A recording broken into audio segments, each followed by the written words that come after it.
시편을 우리가 같이 함께 읽어가고 있습니다. 특별히 시편 중 두 번째 책입니다. 두 번째 책은 인간의 삶에서의 아픔과 어려움이 가장 많이 드러나고 있는 책이라고 신학자들은 평가하고 있습니다. 그 어려움 가운데 하나님의 은혜가 무엇인지, 하나님의 인도하심이 무엇인지를 또한 시편은 우리에게 말해주고 있습니다. 오늘 우리가 함께 들은 시편 57편은 제목이 붙어있는 시입니다. 그 제목을 통하여서 어떤 상황 가운데서 이 시를 썼겠는지를 우리가 유추할 수 있는 도움을 받게 되는데요, 그 제목은 이렇습니다. 다윗이 사울을 피하여 굴에 있던 때. 다윗의 일생 중에 어린 소년의 때도 아니고, 골리앗 장군을 죽였을 때도 아니고, 왕이 됐었을 때도 아니고, 왕이 된 이후에 죄를 지었을 때도 아닙니다. 사울 왕에게 시기와 질투를 받아 그의 죽음의 위협을 피하여 도망쳤던 때, 심지어 광야에서, 굴에서 모든 것이 불확실한 그 상황 가운데 두려워하며 고통스러워하던 그때에 지은 시이다 라고 하는 제목이 붙어져 있습니다. 시를 읽고 보신 분들이 그 시를 함께 쭉 들어가시면서 어떤 그 분위기가 중반부터 완전히 바뀌는 것을 느끼실 것입니다. 전반부는 바울이 자신이 겪고 있었던 그 고통을 토로하는, 그것을 내놓고 말하고 있는 부분이라고 한다면, 그 후반부는 그 무언가가 변화가 생겨나서 그의 마음의 변화가 그의 시로, 그의 찬양으로 표현이 되고 있습니다. 먼저 전반부를 한번 생각해 볼까요? 온통 그는 고통 가운데 있습니다. 지금 그가 제일 무서워하는 것은 사람입니다. 사람이 짐승처럼 보입니다. 사람이 하는 말들이, 사람들의 그 계획들이 온통 자기를 죽이려고 하는 창과 칼과 화살 같고, 자기 앞에 그물과 구덩이를 파놓는 것 같은 그런 느낌을 받고 있습니다. 다윗이 한참 사울 왕을 피하여 도망 다닐 때 정말 호롤단신으로 그 피난 생활이, 도망자 생활이 시작했었지요.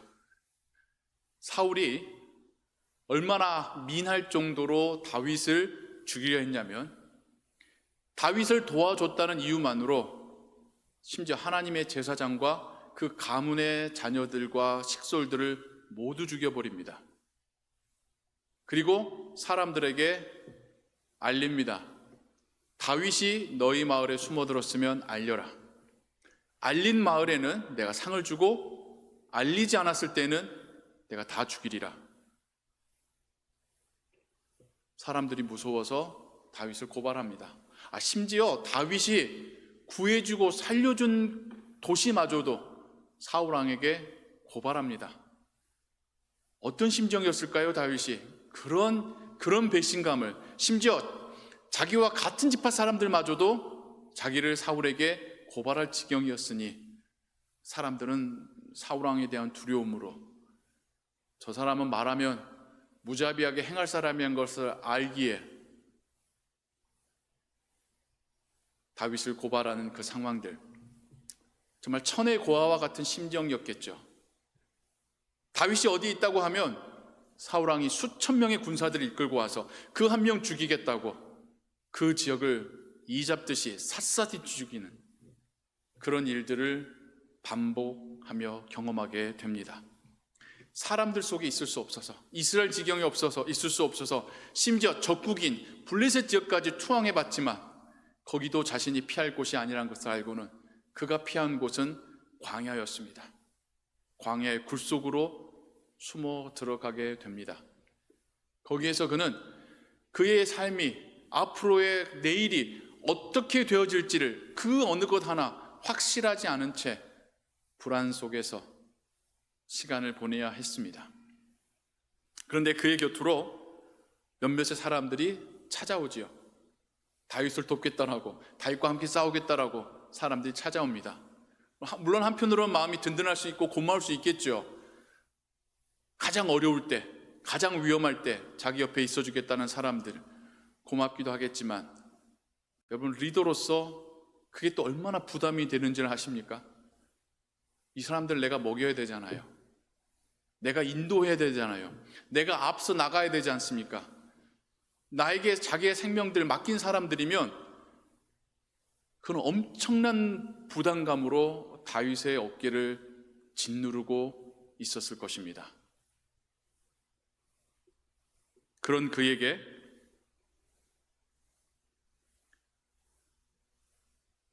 굉장한 찬스가 찾아오지요. 사울왕이 다윗과 그의 사람들이, 그의 부하들이 숨어있는 굴로 혼자 걸어 들어옵니다. 입을 벌린 사자의 입 안으로 마치 머리를 들이밀듯이 사울왕이 호위병도 없이 스스로도 무장하지 않은 채 혼자 들어와서 혼자만의 시간을 갖습니다. 이때의 다윗은 아마 그의 인생 중에 가장 큰 갈등을 겪고 있었을 거예요. 그가 그렇게 피난다니고 도망다니고 고통받고 배신당하는 그 모든 원인이 저 한 사람 때문이지 않습니까?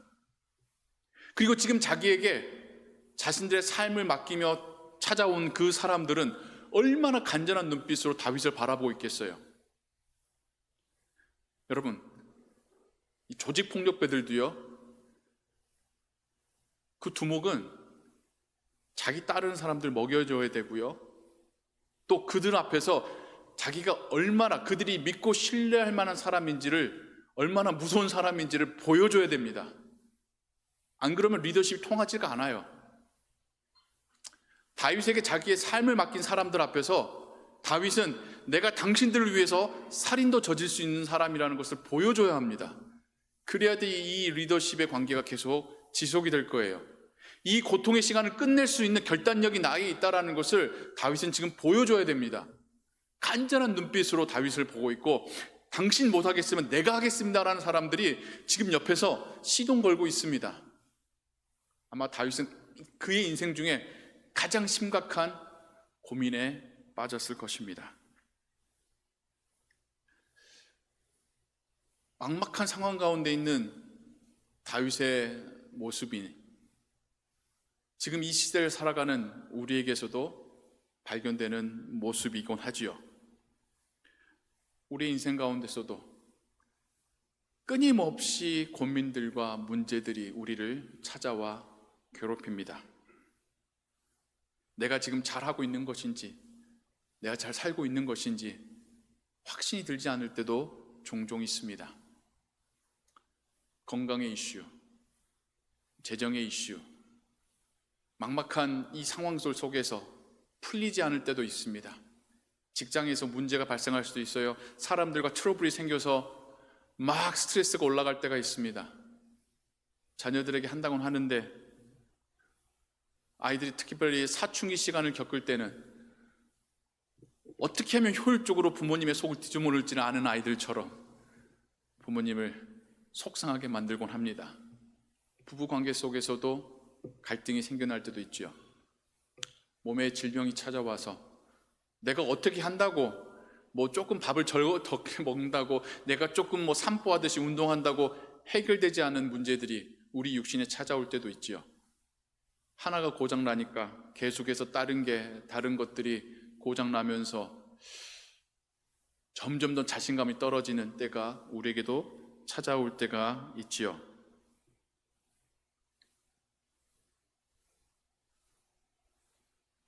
벌어둔 돈은 없는데 갑자기 큰 돈들이 펑펑 나가야 될 그럴 때도 있습니다. 그런데 더 우리로 하여금 힘 빠지게 하는 것은 언제 이게 끝날지를 그 누구도 예측할 수 없다는 거죠. 불확실성의 이 시대가 계속되어지고 있습니다. 이건 개인의 문제만이 아니라 우리가 살고 있는 이 사회와 세상과 시대도 불확실의 사회이고 시대입니다. 온통 예상하기 힘든 일들이 매일같이 뉴스에서 터져 나옵니다. 안전한 세상이 있습니까? 좀 안전한 줄 알고 이 땅에 왔더니 여기 또한 안전하지 않습니다. 돌아갈까 생각해 봤더니 한국은 더 안전해 보이지가 않습니다. 다른 나라는요, 여기도 안전하지 않은데 다른 나라는 뭐 안전하겠습니까? 생각지도 못했던 전쟁들은 일어나고 끝날 듯 끝나지 않고 계속되어지고 있고, 또 이 땅에 살고 있는 우리에게도 신분 문제가 해결되면 뭐합니까? 이미 여전히 우리의 피부색과 우리의 언어는 우리가 타인이라는 것을, 이민자라는 것을 세상 사람들이 알려주고 있는데요, 이 사회의 질서와 규칙들 우리가 알면 뭐 얼마나 합니까? 그래서 수없이 손해보고 억울하고 답답하고 그런 일들은 연속입니다. 정도는 다를지 몰라도 막막하고 불확실한 상황 속에서 살아가는 우리의 모습이 다윗의 모습과 다를 바 없습니다. 어떨 때는 우리에게 어떤 선택을 강요하기도 하고 선택사에서 심각한 갈등을 느낄 때도 있습니다. 그런 다윗의 이야기로 한번 다시 돌아가 보도록 하겠습니다. 어찌 보면 다윗에게는 그가 겪고 있는 이 모든 고통과 어려움과 불확실을 끝내는 방법은 사울왕이 죽는 것일 수도 있겠죠. 그러나 성경에 기록되지 않으나 저는 우리 신앙인의 삶의 경험으로 비추어 보건대 아마 그 순간 다윗은 하나님의 음성을 들었을 것 같아요. 뭐 귀다 대고 똑똑히 말씀하신다는 그런 음성이 아니라 마음속에 찾아오는 하나님이 원하시는 건 이거구나 라고 하는 그 확신이 그에게 임했을 거라고 생각합니다. 그를 죽이지 마라. 그를 왕으로 세운 자도 나고 그를 벌할 자도 나다. 그를 죽이지 마라. 저는 다윗이 이 순간 하나님의 그 뜻을 그도 감지했을 거라고 믿습니다. 그래서 그는 순종을 택합니다. 자기가 그동안 겪었었던 아픔과 배신과 고통을 끝낼 수 있음에도 불구하고 자기를 바라보는 그 부하들의 간절한 눈빛을 외면한 채 하나님을 택합니다. 하나님의 뜻을 택하고 그 뜻에 순종하기로 택합니다. 그냥 살아 돌아가도록 내버려 두지요. 자기의 진영까지 다 돌아간 사울을 그제서야 동굴 밖으로 나와 자기가 사울을 죽일 수 있었음에도 죽이지 않았다는 것을 증명해 보입니다. 이때 사울왕에게 놀라운 마음의 심적인 변화가 일어나지요. 그가 펑펑 울면서 다윗의 진심을 그제서야 깨닫습니다. 자기는 그렇게 다윗이 두려웠고 질투났고 무서웠고 자기의 가문과 왕조를 위해서는 그는 제거해야 될 일순이라고 생각했었는데 다윗은 그러지 않았다는 것을 그제야 깨닫게 됩니다. 그리고 이제 다시는 다윗을 뒤쫓지 않겠노라고 약속하지요. 와우! 하나님의 은혜는, 하나님의 해결은 다윗이 상상하지 못했던 데서 일어납니다. 만약 다윗이 사울을 죽였었다라면요, 가정은 성경에서 좀 무의미할 수도 있습니다만 우리 삶에서는 충분히 우리가 그럴 수 있으니까 한번 가정해 볼까요? 다윗이 이때 사울왕을 그 동굴 속에서 죽였더라면요, 먼저는 하나님 앞에서 그가 살인자가 될 수밖에 없었겠죠. 하나님이 세운 왕을 죽였으니까요. 그리고 아무리 실정한 왕이라고 하더라도, 아무리 하나님이 버린 왕이라고 하더라도 왕을 죽인 사람은 그 당시의 사람들에게 환영받을 수는 없습니다. 그 손에 왕의 피가 묻었으니까요. 당장의 위협과 힘든 삶은 벗어날 수 있을지 몰라도 어찌 보면 영원히 다윗은 하나님과 이스라엘의 그 사회로부터 버림받게 되었을 것입니다. 그는 그걸 몰랐죠. 그냥 하나님이 주신 그 음성에 순종했을 뿐인데, 그런데 그 결과는 무엇입니까? 그가 상상도 못했던 해결이, 진짜 이 모든 것을 해결할 수 있는 것은 사울이 죽는 게 해결이 아니라 사울이 오해를 풀고 다윗에 대한 적개심을 풀고 그를 더 이상 죽이지 않기로 결심하는 게 진정한 해결 아닙니까? 하나님이 그 해결을 다윗에게, 우리에게 보여주셨습니다. 그러자 7절부터 다윗이 하나님 앞에 드리는 이 시편이 확연하게 바뀌게 되죠. 하나님, 내 마음이 이제는 확정이 되었습니다. 이제는 흔들리지 않을 것입니다. 내가 하나님을 찬양하겠습니다. 내 영혼아, 이젠 깨어나 하나님을 악기와 함께 찬양하자. 하나님의 그 인자하심은 온 하늘을 가득 차고 있고 하나님의 진리는 이 세상을 덮고 있습니다. 오직 하나님만이 온 세계 위에 왕으로 서시기를 바랍니다. 다윗의 찬양이 확연하게 바뀌고 있습니다. 전반부에서는 자기를 죽이는 사람들, 자기를 배신하는 사람들을 보며 그렇게 고통스러워하고 그렇게 두려워하더니 이제는 하나님만 바라보며 하나님을 찬양하는 것으로 이 시를 마치고 있습니다. 다윗만의 이야기가 아니죠. 우리의 삶의 여정 가운데서도 하나님께서 주신 그 은혜로 우리의 문제들이 해결되었을 때에 우리는 말로 형용할 수 없는 평안과 기쁨을 누리곤 합니다. 직장에서 트러블 있는 사람과 막 스트레스가 올라가면서 이 사람이 내가 지금 이민자라고, 내가 지금 영어 좀 안 된다라고 날 무시하나? 내 한번 성과를 보여줘? 라고 생각하신 적 있으시죠? 자녀들과의 관계에서 바락바락 대드는 아이 보면서 얘가 엄마 아빠 성격 잊었나? 한번 보여줘? 라고 하는 그런 갈등과 유혹이 막 올라왔었던 적 있으시죠? 근데 그때 하나님께서 야, 넌 그리스도인이잖아. 너는 하나님 믿는 사람이잖아. 라고 하는 그 음성에 한번 꾹 참고 그가 불친절하게 나를 대해도 친절로 대하고 반항하는 자녀에게 다시 한번 사랑으로 다가갔을 때에 우리가 예상하지 못했던 반응들이 찾아왔었던 경험 있지 않으십니까? 바뀌지 않을 것 그 사람에게서 내가 예상 못했었던 밝은 미소와 너무나도 평안한 응답이, 나한테 대해서 꼬일 대로 꼬인 것처럼 보이는 그 아이의 입에서 나도 엄마 아빠 사랑해, 나도 이러고 싶지 않아, 자신의 속마음을 부모님에게 내비치는 그 아이의 반응에서 우리는 내가 예상하지 못했었던 그런 해결책들을, 하나님의 은혜들을 경험하곤 했지요. 그때 우리 마음 가운데 찾아왔었던 기쁨, 평안, 그 무엇보다도 내가 화내지 않기를 잘했구나, 내 손에, 내 입에 칼을 들지 않기를 잘했구나, 하나님께서 이렇게 해결해 주실 수 있었던 것을 내가 저 사람 마음에, 내가 내 아이의 마음에 상처내지 않았기를 너무 잘했구나, 이게 하나님의 은혜였구나, 하나님께서 나에게 원하시는 것이 이거였구나. 아마 그때의 우리 심정이 이 57편 후반에 다윗의 심정과 같을 것 같아요.